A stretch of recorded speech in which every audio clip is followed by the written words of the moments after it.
बावड़ी ये सुनी भक्तों के रो साथ सुनी भक्तों के रो साथ बजरंग बापा जाने बावड़ी ये बजरंग बापा जाने बावड़ी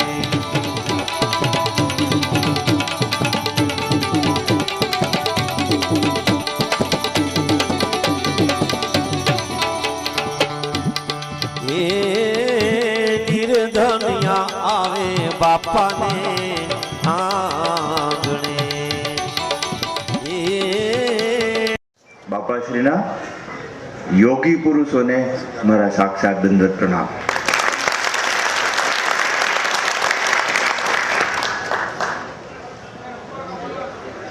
कुंभ में नासिक कुंभ में योगी दर्शन करवा आखु जगत आखु वर्ल्ड माथी दरेक क्षेत्र माथी आवे छे योगीओना दर्शन करवा माटे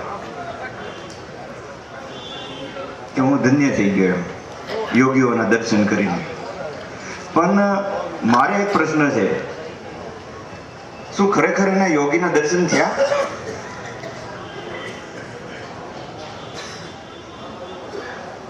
खरेखर ने तपस्वीओना दर्शन थया? तो अनेक तपस्वीओ अनेक साधुओ जेने तप कर्या छे ए अहींया दर्शन करवा शुं काम आवे छे? जानता अजानता आपने खबर होय के नहीं होय, पण जे बजरंगदास बापा श्रीए तप कर्युं छे एमनुं जे तप छे एमनुं जे भजन छे तप अने भजनना जे अंगारा छे एनी जे ज्योत छे ए ज्योतमांथी जे लहरो टपके छे पड़े छे ए योगी छे। ए योगी बीजा कोई नहीं, ए एक एक मारा स्वयंसेवक छे बाप। आपनु जगत जेने उमटी पड़े छे जे साधु संतोना दर्शन करे छे एने योगनो फळ प्राप्त थयुं होय के नहीं थयुं होय ए मने नथी खबर, पण आ તમામે તમામ યોગીઓ જો અહીંયા આપના દર્શન કરવા આવ્યા હોય તો આપને એનું તપનું ફળ મળી ગયું છે બાપ। આ બજરંગદાસ બાપાશ્રીનો યોગ છે। હું યોગીનું એક સહજ ભાવ છે તો આપને સમજી હું જે સમજુ છું। મને મારા ભાઈએ હેમંતે એક વાત જણાવી, અમે ગુરુભાઈઓ અમે કિશોરભાઈ, મારા ભાઈ દિલીપભાઈ, જનકભાઈ અમે બેઠા હતા, સહજ વાત નીકળી અને એ સહજ ભાવ જે મને દેખાયો અમને સૌને એ હું આપને કહું છું અને તમને અનુભવ છે। મને વાત વાતમાં એમ કહેવામાં આવ્યું, અમે એવી ચર્ચા કરી કે આજે 70, 60, 70, 80 વર્ષના જે બાબા છે ને એ 20 વર્ષના થઈ ગયા બાપ, 20 વર્ષ। હવે હું અહીંયા બેઠા જે મને સાંભળે છે કદાચ મારે એક પ્રશ્ન છે, આ યોગ કેવો આપની અંદર આપને નથી ખબર, મને કયો તો હું મારા ઘરે 8 વાગે કે 9 વાગે કે 10 વાગે એટલે હું સૂઈ જાઉં, મારો સમય પૂરો થઈ ગયો, કેમ કે આખા દિવસના પરિશ્રમ પછી મને ઊંઘ આવી જાય, થાકી જાઉં એટલે સહજ ભાવે સૂઈ જાઉં। હવે અહીંયા થાય છે એવું, રાતના 12 વાગ્યા, સવારના 4 વાગ્યા, તો કોઈની આંખમાં ઊંઘ જ નહીં. બાપાશ્રી એમ કહેતા, વાલા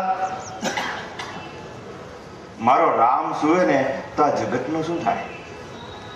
મારો રામ સુવે તો આ જગતનું શું થાય?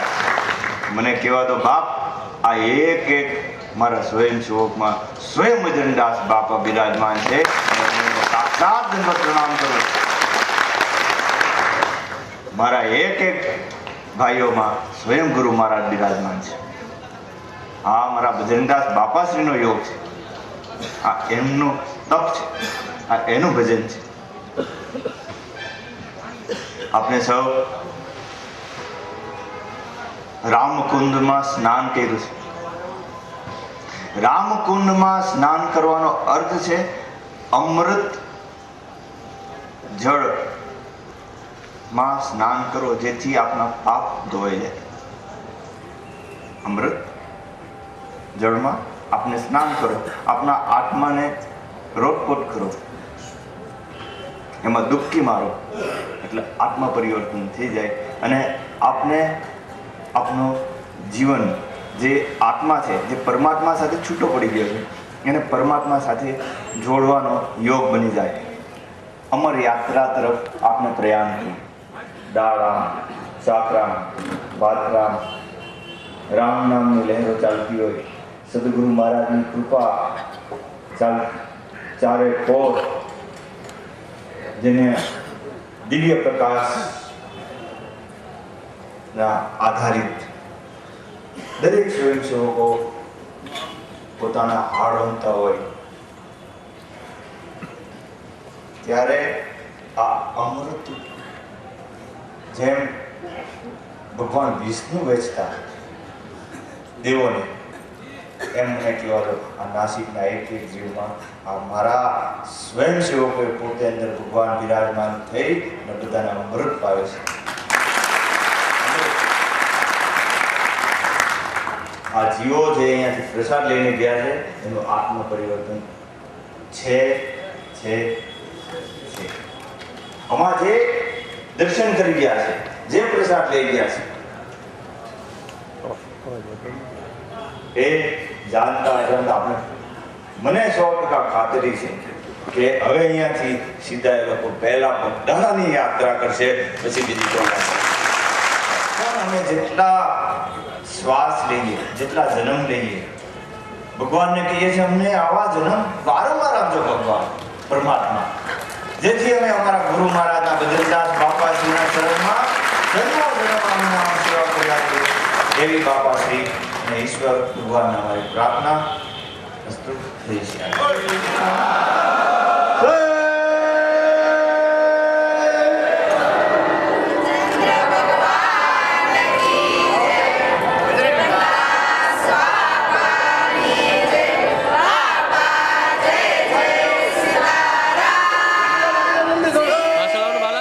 એ નાણા દીધા હાથો એને હાથ, નાણા દીધા હાથો એને હાથ, બજરંગ બાપા ચાલે બાવળી. એ બજરંગ બાપા ચાલે બાવળી.